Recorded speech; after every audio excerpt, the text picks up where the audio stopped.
Okay, folks. I hope that everyone is seeing this screen. We are pretty far into the semester. And I don't know when that happened. I just woke up one day and the time had changed and we're 8 weeks in.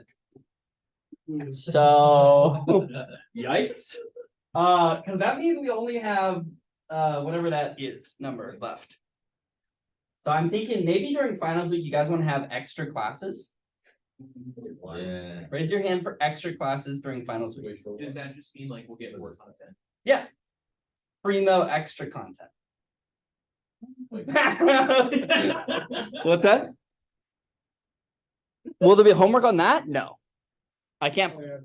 Okay, there we go. There we go. A's just for the people who raise their hands. B's for everyone else. Not committed. Okay. So in fact, I think as you're noticing in the way that we're doing class right now, we're kind of going between these 3 chapters, 4, 5, and 6. And in general, I'm going to try and present stuff and then give you the background, and then immediately we'll try and code it. And that will happen, I think, until we have sort of a good handle of remembering how to code again. And then we'll go back into theory.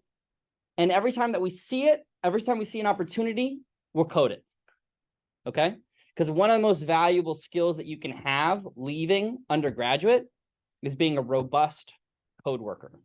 They have these things called tech jobs, and they are what we call lucrative. Does anyone know what lucrative means? Money, let's go. Okay. So this is why I think this is a really great class, because even when we're thinking about fluid dynamics and we say, well, what the heck is the application for that? It turns out that it's infinitely applicable. So whether we're talking about the aerodynamics of cars, whether we're talking about engineering, whether we're talking about data science, in any of the fields, you can think of about flow visualization as how we optimize, say, electrical networks and how we get electricity from the place that it's generated into what people call homes, right? All of those things require massive computational skill. Okay. That being said, I need homeworks, folks. I don't care. If you say homework 4 is rough and then you're not present in the office hours, I do not care. I do not care. So one of the things I want to remind us is just because we're implementing an ungrading policy, right? And you don't have a number on the top of every homework, does not mean that we should not consider this important. Okay? In fact, the opposite is true. It's more important because this class is a conversation. I stand up here, and for the most part, it's words out of my mouth.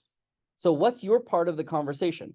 Is it opening up your skull and just letting that come in with like a rake and you just scrape it into the brain? No. No. In fact, the conversation is the homework. The conversation is asking questions or answering questions in class.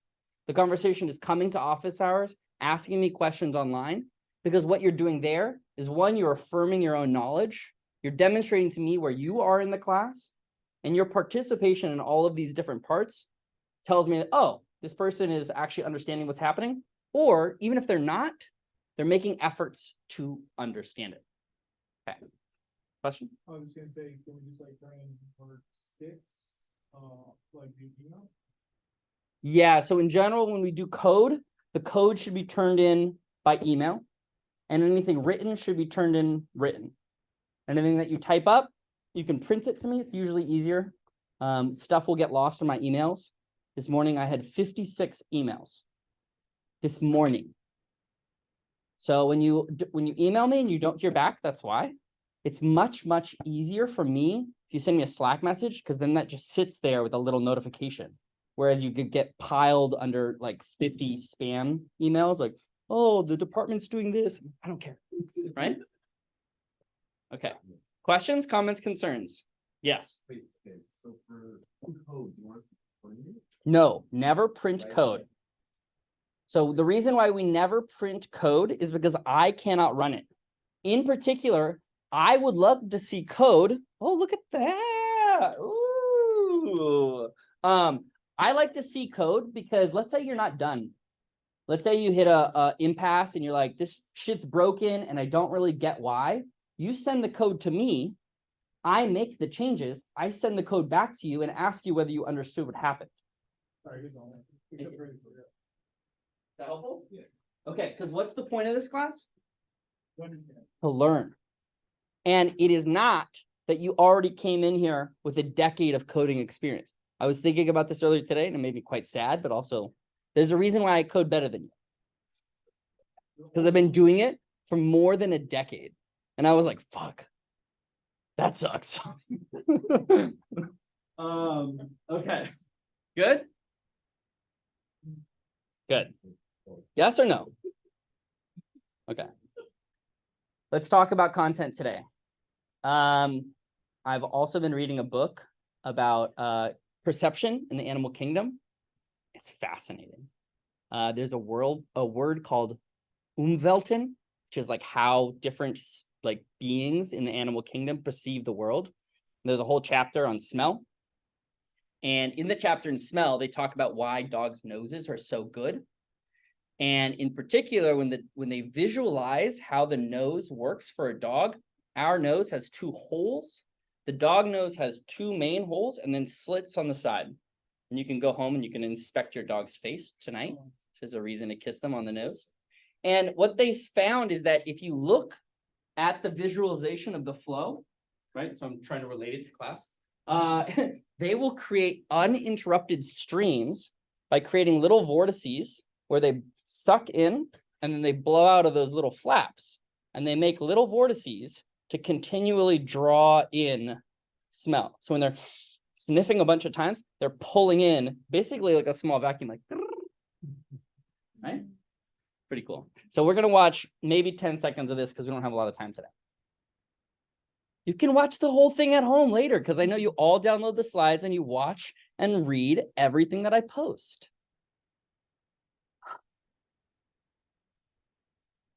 Okay. So here's the visualization. So we place these small objects. She walks up and takes a sniff. The way that this works is this is a form of photography where you are shining basically essentially lights through the camera and you can see, especially with heated material, it allows you to visualize the flow. So you see how she's like sucking it up. Let's see if they have the side view in here. It's not very good resolution on this computer screen, but it's better when you have it on your own personal one. Oh, yummy. Let's hold on. Let's go forward. Where is it? Okay, here we go. Okay, so now you can see the visual flow here. Okay. This is going in this way. And then whatever they're sniffing, it's making a continuous chorus into their nose. Isn't that crazy? Super relevant to class. Oh, sweetie. Okay. That's it. No more dogs. Just math. Okay, so homework 7, you're going to love it. Just one problem. What do we know about Matteo Crismani? No, this one problem means it's harder. Correct.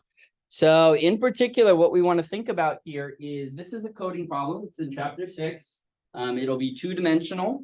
And because I would never subject you to something that I didn't subject myself to, I already did it. So what I'll do is I'll show you the code today. And we will talk about the code in particular, and I'll show you that it has problems. So what you'll want to do is you'll want to think about how you would write the code on your own. We'll talk about the process of writing code when we get to there. Okay. And even though this is not a coding class, we're going to keep coming back to these concepts of how we go from an idea to something that actually makes what we want. Okay. Everyone ready? Everyone's brains are warm. So recall that on Monday, we decided that we're doing one person per group now of ideas. Okay. Read, what's the first equation? And what does the first set of terms mean here? The first part is like,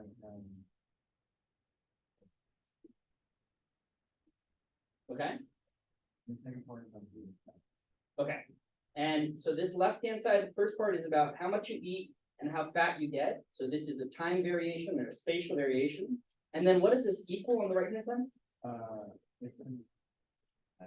Okay. And so what does it equal on the right-hand side? What does that mean that there's zero? You cannot create mass and you cannot destroy mass. The mass is conserved. There are no sources and sinks on the right-hand side. Okay? What's this equation, Kobe? Like the whole neighborhood. Yeah. Shh. I'm gonna separate you. Damn. Now you're so. Equation. Good. So that was mostly right. And what are the other words that we would use, say, if we drop the terms on the right-hand side, these terms right here, if we drop them? If I drop these terms, and I have this, I call it, or let's say I don't define them yet, I have a T there. That's called Cauchy's equation of motion. And if I get rid of all of these terms, it's a different type of equation. Yeah. Nope, not yet. Very close though. Yeah. Got his name on everything, but it's one of those other ones. Euler's equation. So Euler's equation just considers these parts here without any viscosity. Okay. Yeah. Does it do it without any viscosity because nothing is gonna like touch and there's no like stresses of the fluid because there's no viscosity? It's just an approximation. Oh, okay. We have to remember that old people didn't know how to measure viscosity good, right? So we would have no cameras. A lot of the fluid dynamics is starting to become really popular after the invention of calculus. So that means the 1600s. So you have to be limited to what you can measure in a laboratory. So you might have, say, fluid flow, say through a tube. You have a large tube, that's your apparatus. And then you pour different fluids down. You start to measure something called viscosity, but you don't really understand it, right? So this is the easiest one, okay? Bring fluid up, goes down, catches speed, boom, I got it, right? More fluid on this side, less fluid on this side, something must be happening, right? Okay. What do these first three terms mean, Kobe? That's changes space and time. So how the density changes in space and time. Is it how the density changes in space and time? No, it's the velocity. What's the density velocity? How do I say that in another word? Momentum. So these are changes in the momentum in space and time. And what's this?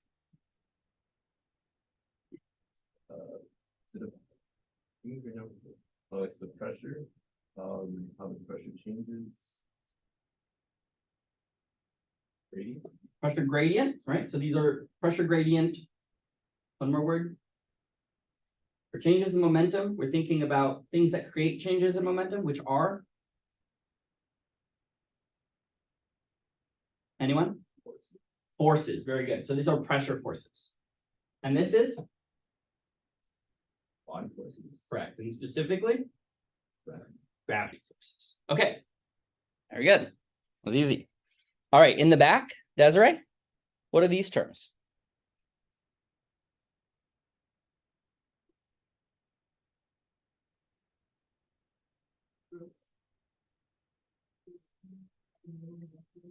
Right. And in particular, for example, if this was 0, these would disappear, right? Could you get any, say, rotation in the fluid? If these were 0? No. Why not?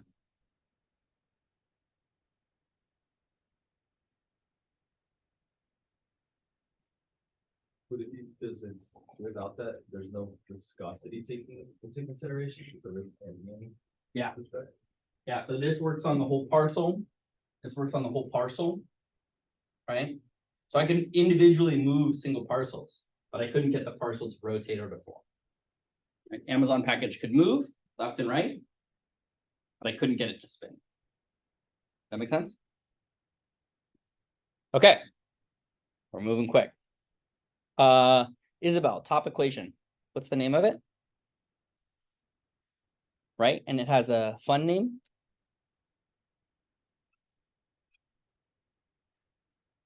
It's the name of a professor in the department. The caloric equation. Very good. And what's this first term mean, Isabel? Right. And what are the two individual components here? Very good. And what's the first term?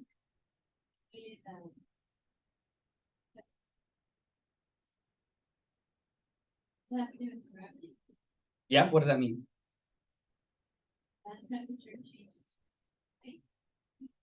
Not quite.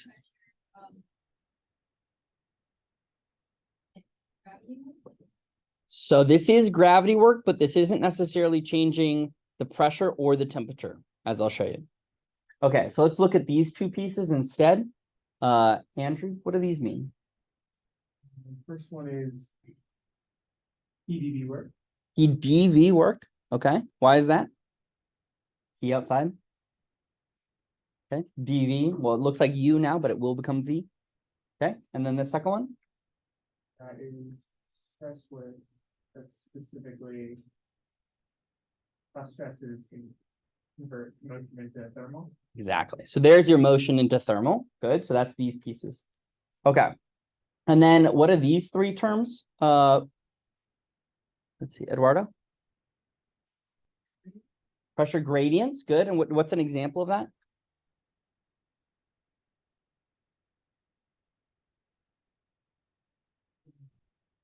Yeah, book that I showed you, right? So push the book over. Good. That's the push the book over example. And this one? Viscous force. Viscous forces. And how would you interpret that? Close, but no cigar. So this one is this one, Right. right? Because that's turning it into thermal heat. If I drag my hand, right, and I change the flow across the like you ever been in a pool and you want to slap, your cousins there and you want to put water in their eye. And so you hit the top of the water and you drag it along with your hand. There's your viscous force there, and then boom, right in the eye. Right? Right? Yeah. Okay, good analogy. Thanks, Mateo. And what's this last one? Heat flow. That's the easy one, right? And where do these two go? Giselle? To the right. So these affect which quantity? Yeah, and so we have this total energy here. Where do these affect which quantity? The thermal energy, the internal energy. And which two do these affect, Paolo? The column is the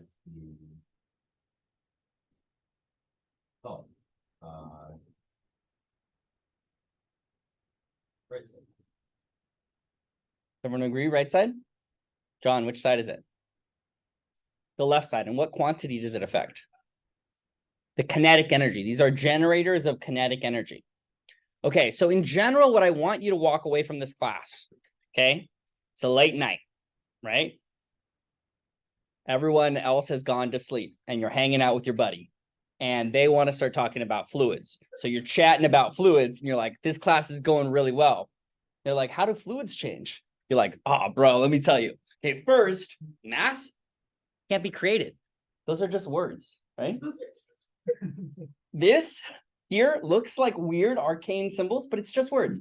Mass can't be created, just gets compacted and expanded. Densities can change with time, but it's just due to changes in volume, right? Essentially, and flow.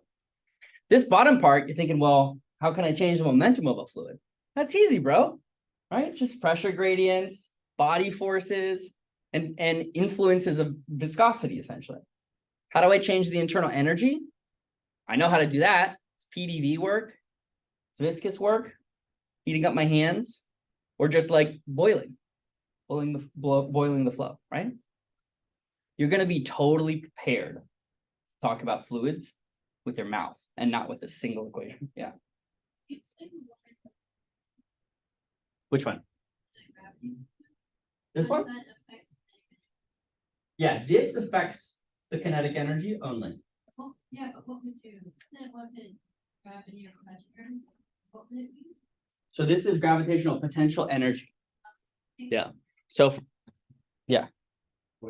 oh yeah. Okay. So the idea being here is I can generate flow 1/2 UV squared through gravitational potential. And similarly, I can generate momentum with body forces. They're related.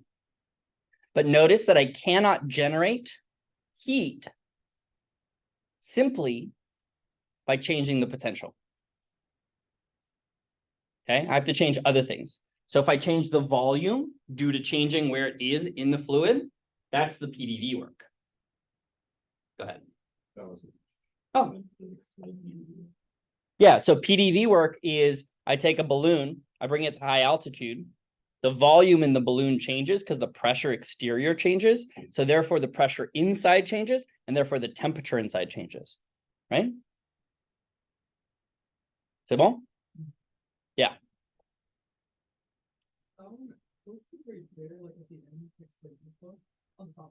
Yeah.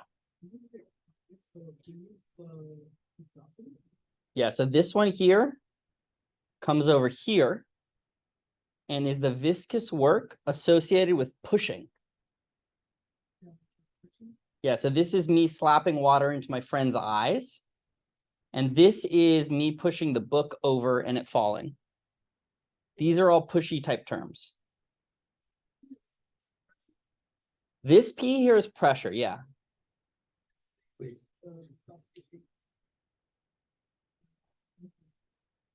This is the only viscosity term in there, right? And that's really hidden in this term here.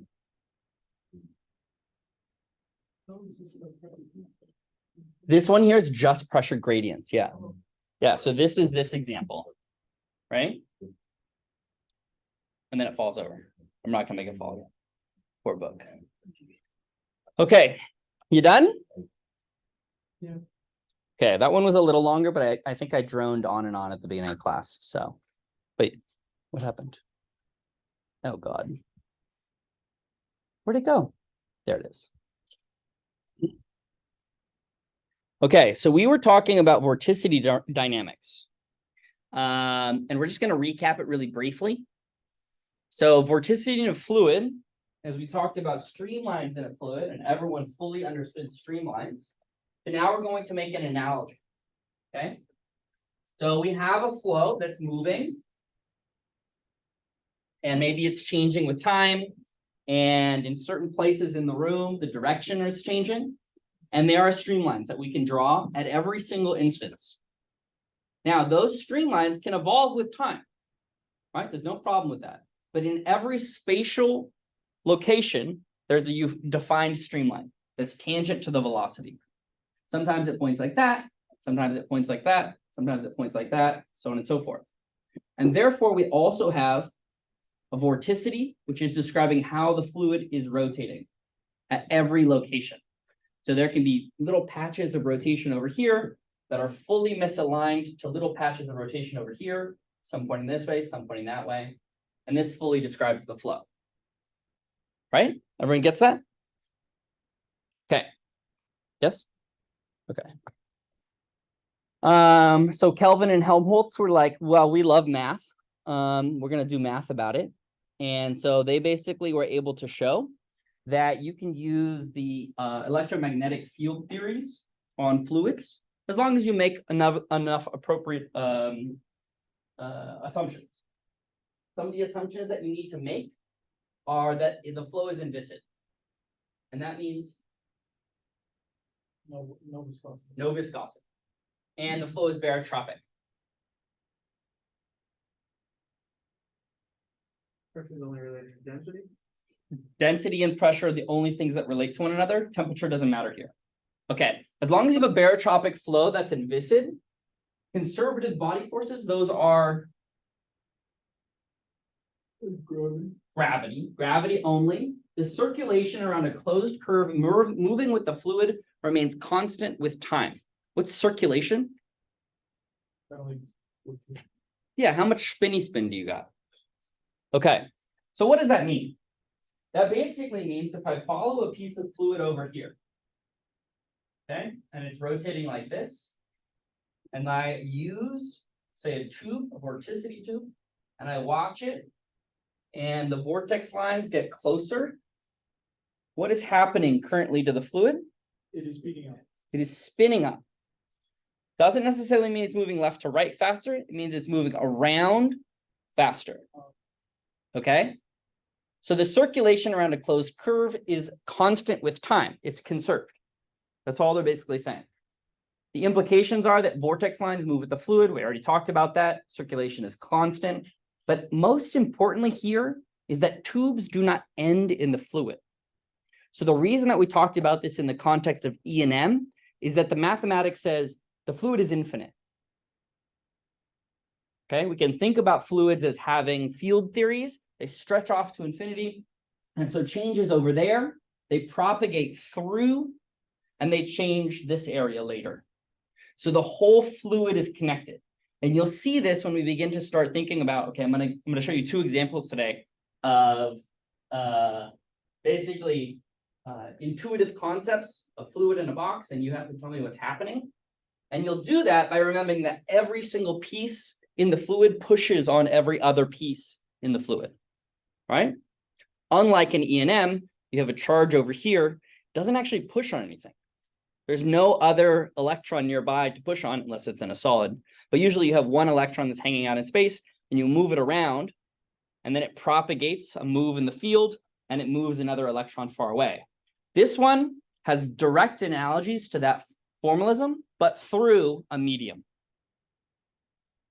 Okay? Okay. Ready to create vorticity?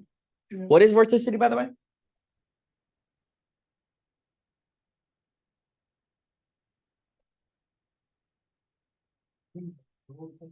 Yeah, it is a curl or something. What is it, a curl?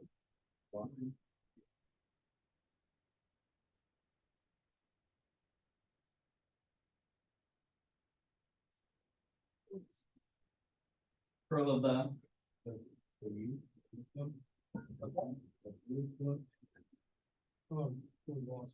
right? These are all like that. They're minus.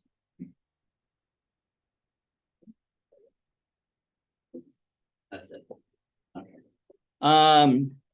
So let's create some vorticity. You ready? Okay. I want you not to look at your book.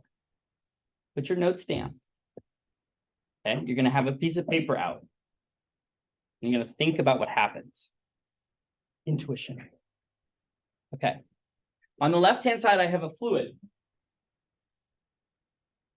Okay. Gravity is pulling down. On the left-hand side, density 2 is larger than density 1. And in between, I have a barrier, cardboard barrier. Initially, all of the velocity in both sides is 0.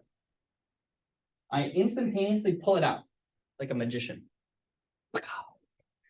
What does the fluid do, assuming they have different densities? How does the flow look?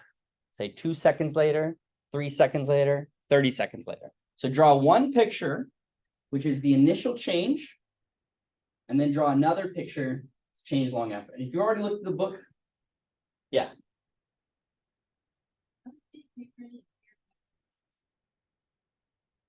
What do you mean what I did? Okay, so the question is, this has a higher density than this. Okay, there is a boundary here that's made of cardboard that I magically pull out. Initially, the flow is 0 everywhere. What does the flow look like after some amount of time?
Don't work together yet. Don't work together yet.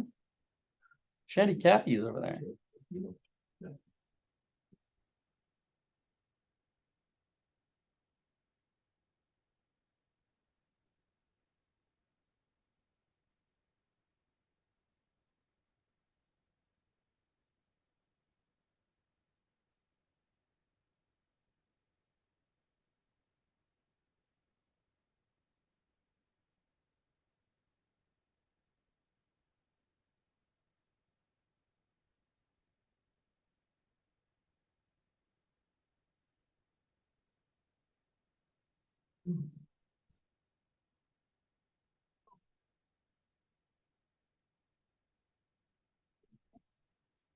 Success? Raise your hand if you're still thinking about it. Okay, what do we got?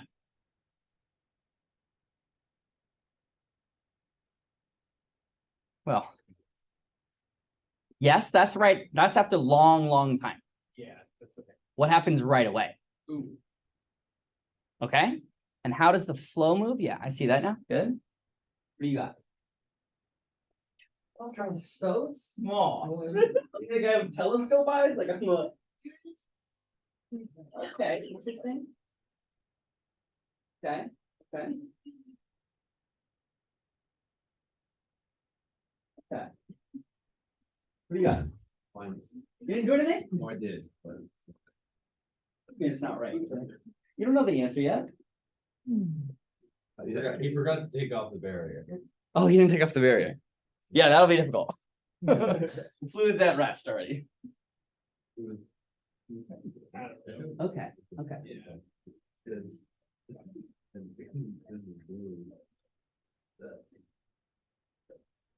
Okay, that's right away. So what happens after? Oh, no, that's the end. That's the end. Yeah. Yeah, so that's definitely right. They're gonna sit on top. What happens right away? They start like this. They start lava lamping.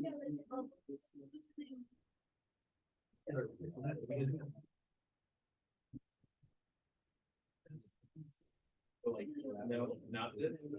Well, the question is does it end up rotating all the way around? Yeah. Wait, so I thought you came up the bottom of the box. So that's what you said. Oh, yeah. Okay. So this is the claim. But let's see if we understand what's happening here. Okay. So the vorticity immediately looks like it's non-zero.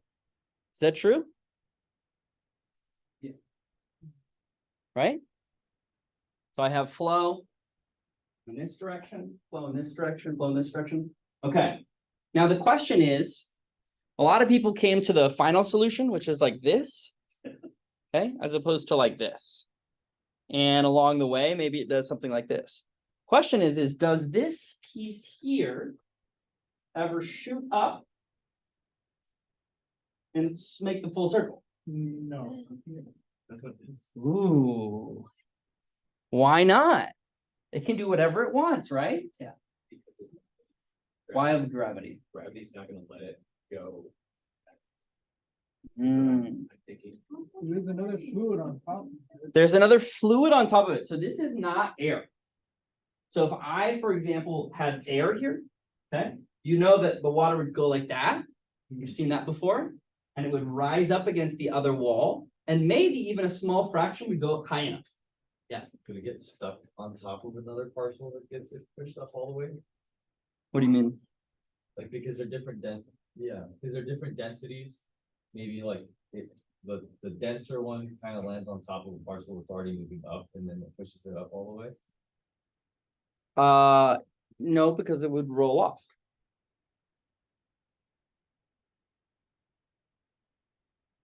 In the lava lamp idea, which one is denser? The lava or the see-through part? False. Depends on the temperature.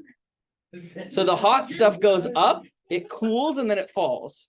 The lava is not always the hottest part. It's not always the coolest part, right? Which one's denser? Is it the? Well, they're pretty much 1-to-1 mapped, right? Yeah, It's pretty crazy. Is it like it cycles through different heat temperature? Yeah, you have a lamp at the bottom. Yeah. And then you just have like, I don't know what it's made of, but some like Play-Doh wax, okay, in water. Then it rises because it's hot. Then it cools because the water is cool and water is really good at absorbing heat. And then it falls back down again. And then it heats again. What's that? You say it's not wax, it's only lava? Yeah, all right. She's a lava believer. So in this particular circumstance, we can think about the extremes in these two examples. If this density is 0, it kind of does what we expect it to do, right? What about if they're very close to one another?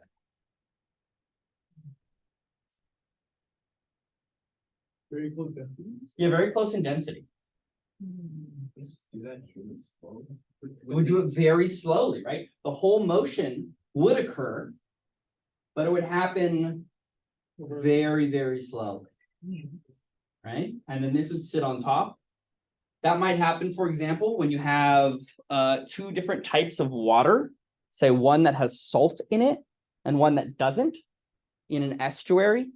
So one's coming out of a river with salt and one is one is coming out of a river with no salt and one is the ocean with salt, and you'll have a wall and you'll have very little mixing on either side and it'll fluctuate. It'll look like an actual wall in the ocean, right? Their densities are very similar. Yeah.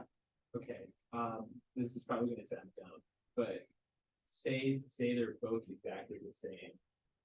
Will there still be a little bit of movement? I mean, the only thing I can think of is like, if there's a gap. Okay, great question. Great question. If they are exactly the same, this P1 is equal to P2, what happens? I feel like there should still be a little bit. Raise your hand for movement.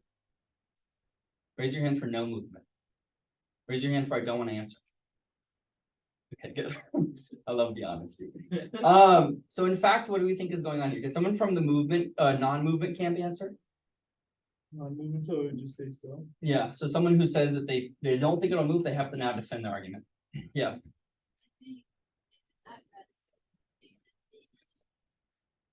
Mm-hmm.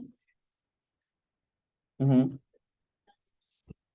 Right, yeah, so we're doing some sort of like Penn and Teller magic trick, right? Where we just take it out immediately. We don't generate anything new in the fluid. If I do that and I generate nothing new in the fluid, there is no difference in the densities. And so therefore, there's no difference in the fluid. Make sense? Okay, so conceptually, we understand something about how the fluid moves. You're like, well, Matteo, why do we even need any of this math? Right? But we did actually learn something and we didn't even know that we learned it. Here, I use the word at the top, creating vorticity. How did I create vorticity in this example? By having 2 fluids with different densities come into contact with each other under a gravitational force. Right. So I generated under a gravitational potential energy vorticity. Right? Okay. So, I guess my question is, could we then describe using all 3 equations what's happening here? Like at each stage? Well, I'm going to give you more equations. Whoa. Yeah. Okay, so we're going to talk about vorticity in an inertial frame.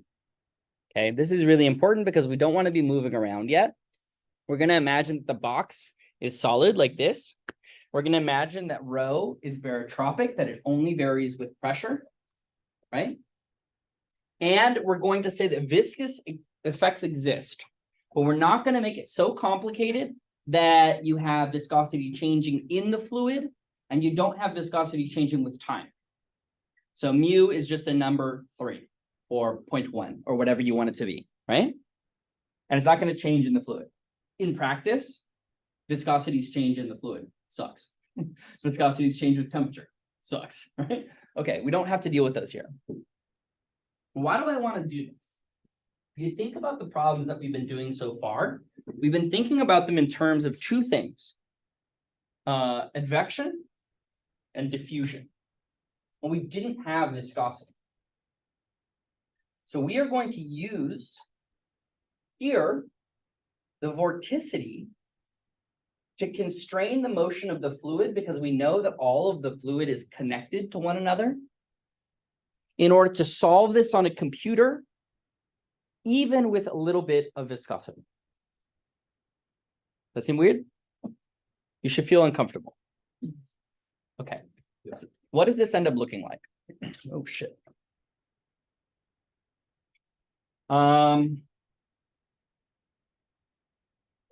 we have 512. We're gonna write it like this. Let's take the curl of the Navier-Stokes equation.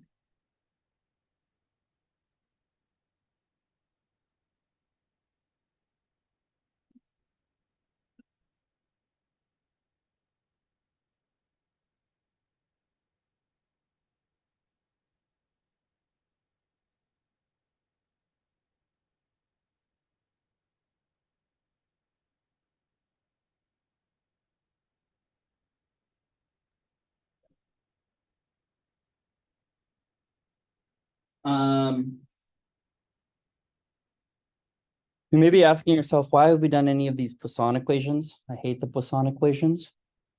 Yeah, you hate the Poisson equations. Why do we now like the Poisson equations? What part of this is the Poisson equation?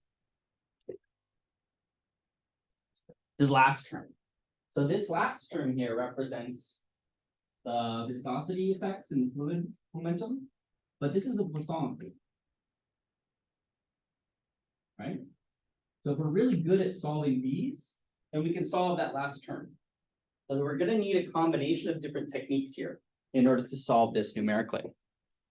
Okay. So if we take the curl of this, you can read in the book. I'm not going to do it because it's a waste of our time. But then you get this.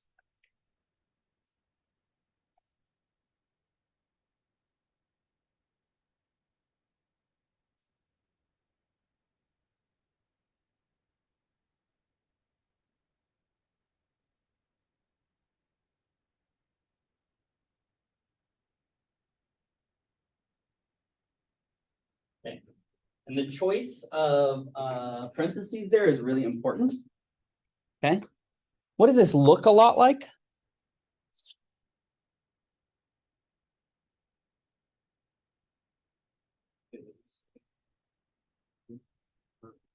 There is a second order. That's the Poisson equation. Yeah. Easier than that, right? So here I have this thing called vorticity. I lost any information about G and P. Just said, fuck it. Gone. All in here. What kind of witchcraft is that? Here I have this thing that looks a lot like the advection. This is like the vorticity advection. And here, this is like the diffusion of vorticity. Okay, so we talked about the diffusion of bananas in a flood, right? When we were talking about computationally, we could do diffusion of anything. It just so happens that we can diffuse vorticity in the flow using the viscosity. The viscosity is the medium which pulls vorticity away from where it is and tries to equalize it in the whole fluid. So to go back to our earlier example, if this example here, if this fluid has no viscosity, and I pull that thing, what is the final state? False. Oh, it has no viscosity. Okay.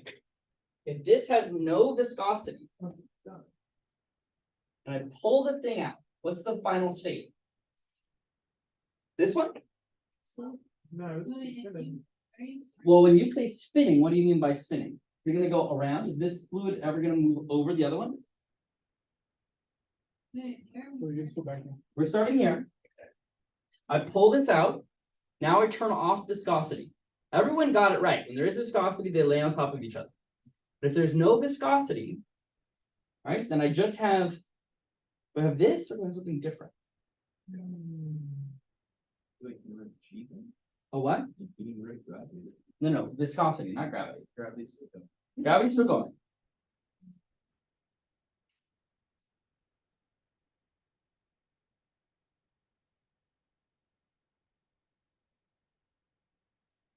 Yeah.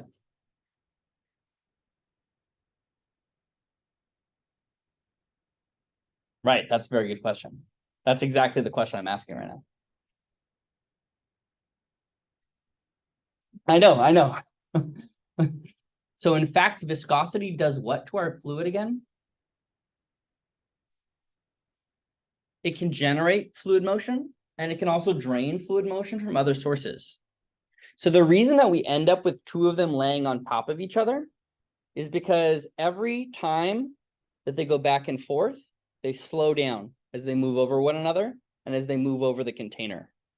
If there's no viscosity in the fluid at all, then I remove this and I create a simple harmonic oscillator, one that goes back and forth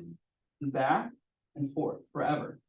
If I add viscosity, it damps the oscillation every time, damping until it comes to rest. That's the effect of viscosity here in drawing energy from gravitational potential energy and converting it into fluid. What is that? What? Like, what's the application of like having this? No example, just fun thought experiment. Oh, okay. Yeah. Just learn stuff. Okay. Yeah, Giselle.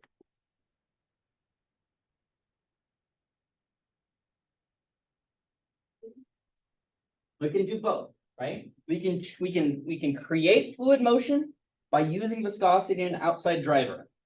We can take away fluid motion. Okay. We can generate heat. Make sense? It does whatever you want it to do. Except for within reason. Okay. Is the motion dissipated into the internal energy? In that particular circumstance, yeah, probably. They're different densities, yeah. Does that mean that like, I guess also part of that, you have like various different temperatures depending on what phase you're in, like when it's going back and forth? Is like, does it not create any energy? No, so that's exactly what his question was. Yeah. And so you certainly can calculate at every single location, right? Let's imagine that you look here in the fluid. You have more energy here than you do here. And this fluid starts up here. Let's follow a single parcel. As it falls, the energy is conserved and turned into kinetic energy in the absence of viscosity. And therefore, the kinetic energy increases, bounds up, and then it releases that kinetic energy and goes back down. We're following a single parcel. Now add viscosity. When it's in the fluid of its same element, it doesn't care. It comes straight down until it begins to encounter the boundary here at which the velocity is 0. And it must be 0 because it's solid. So as we encounter that, it slows down, just like we're slowing down on the freeway. Okay. And either you draw that directly into a little tiny imperceptible amount of heat, or you transfer it to the boundary, depending on how you want to write the kinetic equations. Yeah.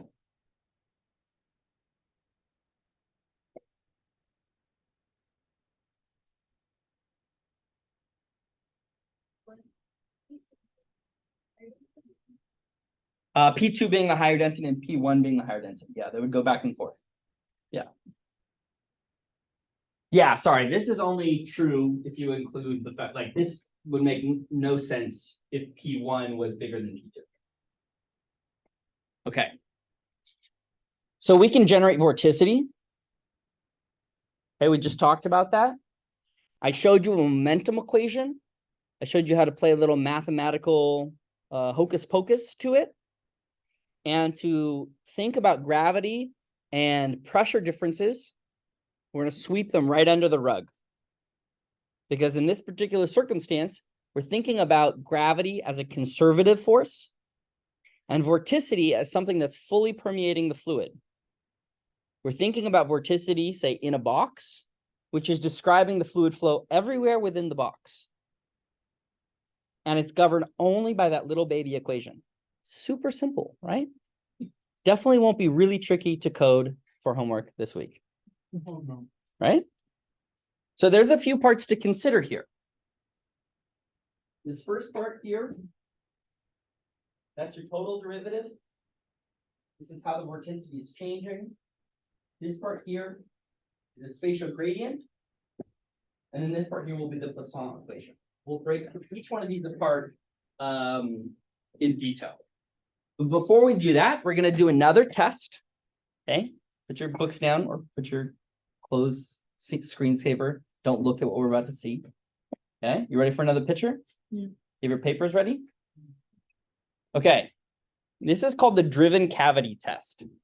So we have another box. Not surprising, we'll be using a lot of boxes in this 2D part of the class. You have a stationary wall. Okay? Stationary wall, stationary wall. You have viscosity. At the top, you have something that is constantly pulling the top of the flow. Okay, from left to right. What does a fluid look like when it comes to steady state?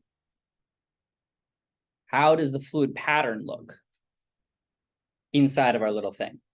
Can you see a curly boy there? Yeah, go ahead. No, it's like a plate, like a infinite plate that's moving over the top and dragging the fluid at the top. So the fluid velocity here is u. And I want to know what the fluid velocity is everywhere else. Is this a top-down look? Like, No. This is a 2D. So you're looking. So gravity's down. This is the so bottom. gravity is into the board. No, gravity's down. Okay. This is the bottom. This is the top. So it's like a cup. Yeah, it's like a cup. Let's get an infinite cup, and I'm just pulling on the top. But it's not a cup because it's square. Isabel and then Jasmine.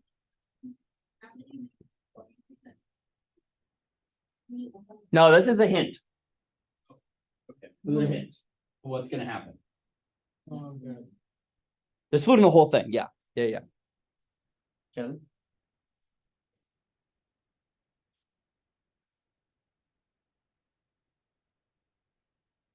One continuous drag. I just don't have that much arm. John? I was just saying, or gonna ask, treat that like control volume. No. I want the fluid everywhere. I'm indicating that I think the vorticity is gonna do that. And so here we have an idea of what the vorticity will do. But what did the actual streamlines end up looking like? Is that correct? Gonna come to some fluid flow arrangement, etc. Note that there is viscosity. Note that there are stationary walls. So the fluid has to do what at those walls? Zero. Very important that it goes to zero. So if you just draw a circle like this, that will be wrong.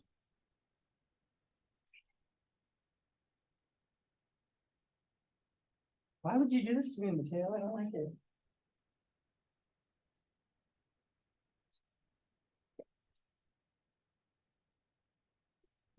Okay, so that is true at the top.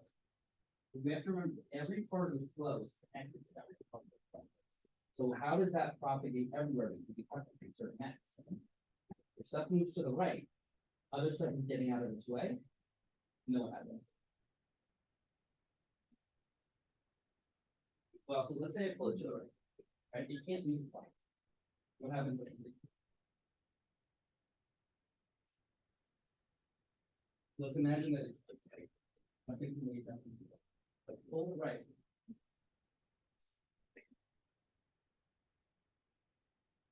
It can't go out the box, to clarify. Yeah, sorry, it's a bad analogy, but. Question? No, I don't want to choose what I think. Ooh, okay, I like that. That's an interesting idea. Why are you not working on your own? Where's the paper? I can get you a thing. Interesting. So what's happening? What's happening with the bottom? Dense? Not dense, but like. Not much water. Okay, so you're talking about flow. Yeah. So that is showing you. The blue is showing you no motion. Yeah.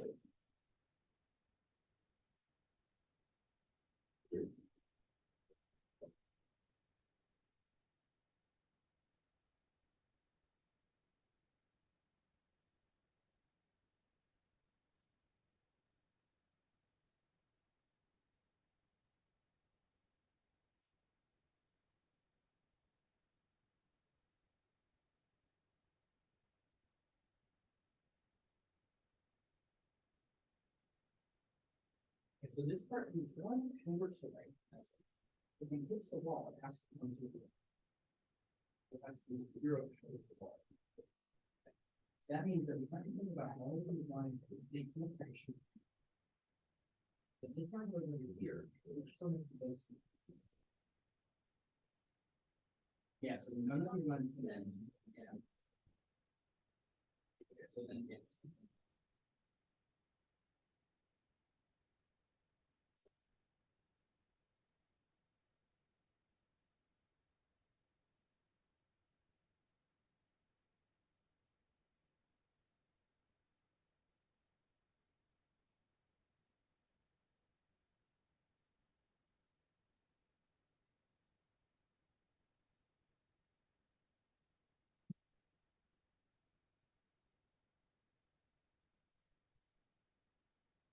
Yeah.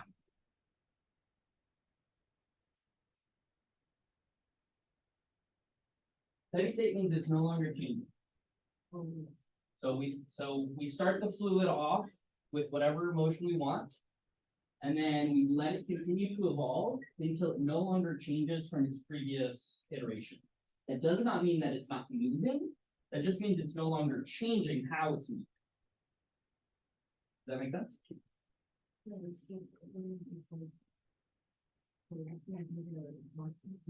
Yeah, on the U, it's just moving at a constant speed.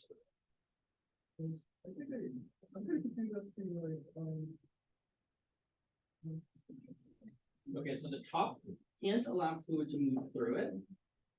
So we're drawing what type of lines show the fluid flow within? Is it a circle? Is it 2 circles? Do 8 circles appear? Right, they always have to be connected. Individual lines, we can draw like dotted ones, but every piece of the flow, remember, is connected to every other piece of the flow. So the piece of the flow moves to the right, it's pushing on something else, which is pushing on something else, pushing. Yeah. That make sense? Yeah.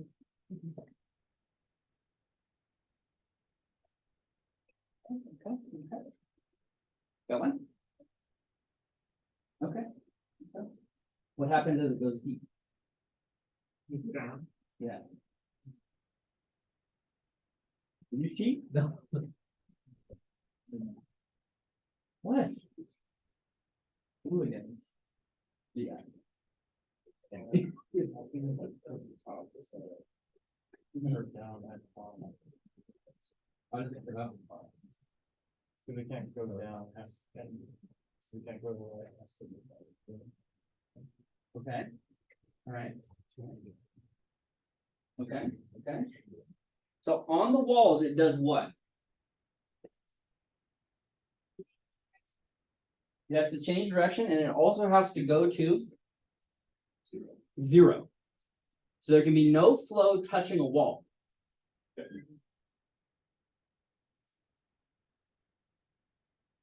can be no flow touching a wall. All right, Krismani, what would you do? Let's think about this problem. I have a box. At the top, I'm in contact with the fluid. So up here, I know in this section, it has to be going like that. But now I know that there's going to be a little area here that my fluid's not going to like. Because there's a boundary layer right here where the flow goes to 0. And because there's a boundary layer there, there's going to be a little bit of fluid above the boundary where the velocity is going to change dramatically. So this is going to then force the fluid down and not let it touch. At the bottom, the condition is 0 for velocity, but also you're very far away now from the thing doing the moving. And this is a dissipative fluid. There is viscosity in the fluid. Dissipates. Oh. Dissipative fluid. It's getting rid of the energy. So as it sinks, okay, I can retransition that energy in all of these locations. So it is true that it'll go down like this and back up. but there will be a whole region in here in which the flow is like, well, I don't care. I'm not seeing anything. Right? This whole region in here doesn't decide to move at all. Okay? And the question is how much is it moving down here? So this will be little tiny, tiny, tiny movements. And up here, there'll be big, big movements. Wow. And then depending on how long I make it, if I make this really long, this piece just comes closer. Okay, so if I make this box really, really long, I can create counteracting cells. So what that means is, let's say I push this on the right here. I can play with the parameters. Maybe this doesn't go super deep to the bottom. Maybe this only goes to about halfway before it starts dragging fluid below it in the opposite direction, right? So there's another version of this that you could do with a non-square box, like that, where you drag it along here, and it creates a weird circulation pattern like that. And then this, because it's pulling, now pulls this in the opposite direction, like that. Okay, so if you drew that one too, it's not totally wrong. Okay. This is a driven cavity test. This is how most numerical modelers check to see if the shit's working. Okay, so you'll do that. Yay! We're gonna build a numerical test of the viscosity of the vorticity, and a model of vorticity in this driven cavity test. So you intuitively kind of understand what should be going on, but you're gonna get to play with the parameters. Make the box a different size, change the viscosity, change the fluid speed that you pull. You can even change, I mean, you can change all of these things however you want, because it'll be your tool. You can change the resolution, you can change the physics, right? Okay. So this is taking that equation and turning it into code. So first, let's talk about each of the individual pieces, and then I'll just show you my code. Probably post it somewhere, but you'll need to figure out what the fuck it means. Okay? Okay. So here's our driven cavity. And what I'm going to do is I'm just going to rewrite this piece here in 2 dimensions. And in particular, I'm going to turn it into non-vector notation. No one likes it, right? Okay. So this is dBt omega equal to minus d psi dy d omega dx psi x omega. Yes. Okay, good. And nice little symmetry, right? Everyone likes that. And this one, del squared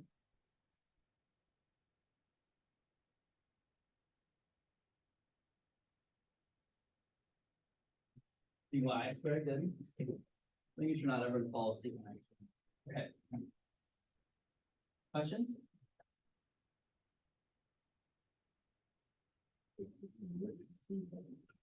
Yeah. Yeah, magically. But I've done one tricky thing. What trickster trick have I done?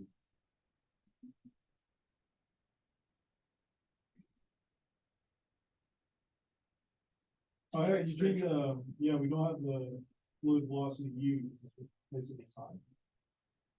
Okay, so instead of using the fluid velocity U, I use the trickster huckster trick to make something called SOP. What is SOP? Inside the fluid velocity. No, side, not the fluid velocity. Stream function. It's the stream function. So the stream function, much like the potential for any electromagnetic force, can be described by the potential function. The stream function is what we can derive the fluid flow from. Okay? So we can do something really straightforward. We can say that U is equal to I believe it's like this.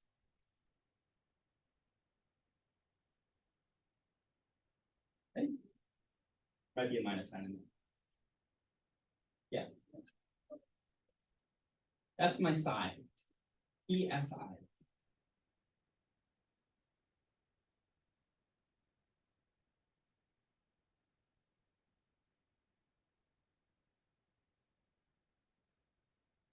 And if you love that, that is shown, I think, for the first time. I tried to look this up while you all were making pictures, but.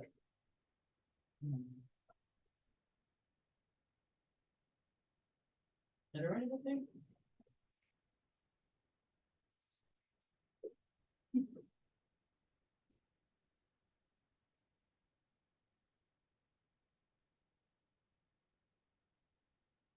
First time you see sign is.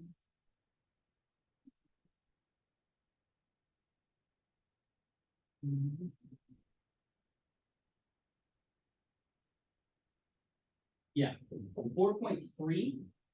And it defines psi in equation 412. So specifically, it talks about how you consider the continuity equation. You can write it as the divergence of curl.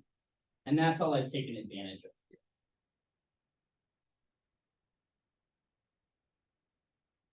Okay. So the point is, I now have something that has a thing I care about, omega,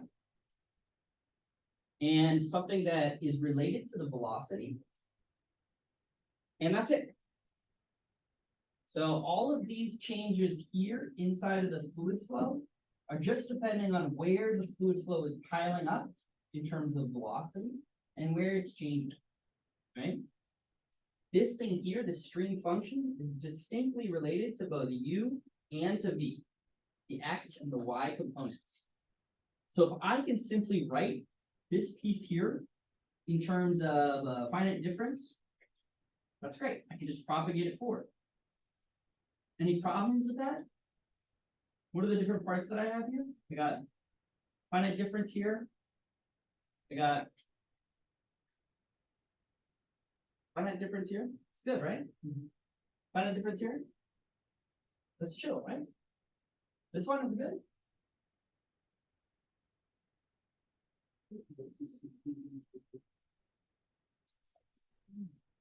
Why does this one suck? This is the Poisson equation. Okay. And we're solving the Poisson equation at every time step. Because we need to figure out what the vorticity is in order for it to tell us what the stream function is, in order for us to update the code to the next time step. And the vorticity, the reason that we used it at all is because it's a special magic function that knows what the fluid is doing everywhere.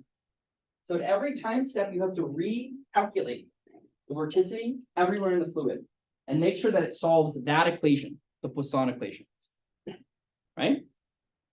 So you're going to have conceptually a process where on one hand, you take time step after time step after time step after time step. And what you do, you take finite differences, that's easy. But at every time step, you need to solve in the entire grid the Poisson equation every single time. So we talked about on Monday, we talked about over-relaxation techniques and the Gauss-Seidel techniques. So that's when you start brushing those off because you will use those, right? Did I do that? Yeah, let's code it. Anyone upset? Just, okay, just me, one. Un poquito, okay. Let's go to the code. All right. So here is, how to make big. All right. It's not well written. Don't come at me. Don't come at me. So we're just going to use these two. And then we have our problem parameters. Okay, these are stolen, obviously. And you have the different sizes of the array. Okay, I set everything up. I'm going to initialize my arrays. If it's been a while since we did computational, we're gonna remember that like when we're writing code, it's a really good idea to think about all of the steps first. Write them down on what we call paper, and show how they're connected. Because especially if we're using someone else's code or if we're interpreting our old code, we're like, what the fuck do these steps mean? I wish I had wrote comments for myself. Then we can figure out what we need to do by looking at what we thought we would have to do and matching them one to one. We say, oh, this section must be this because I know that's what I would want to do next, right? So after I initialize the arrays, I set them up with some initial parameters. And then I need to set up the vorticity field. Okay, that's going to be something called VT. Great job in using letters because there's no omega letter in Python, so you use VT. And then I have a time loop. Okay, and you're going to say, well, that time loop sucks, bro. Okay, so here's what you have to do. First, you're going to make the steps go up in time. Every time step is going to increase just like normal. You're going to have to iterate recursively until you solve the Poisson equation. This is the Gauss-Seidel and simple over-relaxation method that we've done before. You need to solve it until it becomes within your threshold for what an acceptable answer is. So what this does is it works through the code and it solves the Poisson equation using an over-relaxation technique, right? And it says, if you ever get below the error for the entire array, good, stop and use that in order to move the fluid forward. And then it's very simple. You just move the fluid forward. Okay, and then you restart, go back up again. Solve the new Poisson equation to figure out what your streamlines are, or sorry, your vorticity is. And then once you have your vorticity tells you what the streamlines are, and you update the streamlines and the vorticity, and then you solve it again, and so on and so forth. It's easy, right? So simple. Okay, so what does the fluid do? Well, it does that. Okay, so on the left-hand side, you have, I believe this is the streamlines and the vorticity and the U component of the velocity and the V component of the velocity, so up, down. Might even kind of look like what you drew. So in this particular circumstance, you have fluid flow just strongly moving to the right and then dropping, right? If you look really carefully, you'll notice there's a problem. What? No, what? Is it the wall? Yeah, depending on how you do the walls, for example, you'll notice that there's no velocity on walls. So that's good. That's not the problem. Oh, there's velocity on the one. This looks like it's going backwards. It's not right. Is that what you said? Say it better. Say it better. Okay, any questions? Okay, so this is what you'll do. You'll create code that looks like this, but makes sense in your brain. If you just copy and paste this code from the internet, who cares? Why take the class? You want to understand what you're doing because we will start with this and we will make it more and more useful, more and more complex until we do the final goal, which is Well, water. boil water. Everyone's so excited. But I mean, even look at that. The velocity, you have fluid flow. And I didn't do it here, but you can make it like click, click, click, click, click, click, click. You can make a little video, what it looks like as it starts turning. That's pretty cool. All right, any questions? How do you make a little sidebar? What? How do you make a little sidebar? Oh, like the Color bar? The gradients. These things here? Not your Right. This? Like little- Yeah, yeah. Oh, That's color bar. Yeah, look, I just use the word color bar a bunch. But it's not good. This isn't perfect. I'll only give you bad code that mostly works. The parts that work well is this section here. But you'll notice in here that I've done this two different ways. So the U is the finite difference of the stream function, but then you can also just take this value right here. So which one is right and why? Figure it out later. What happened? What happened to Mateo's code? Is it good or bad? All right, bye, folks.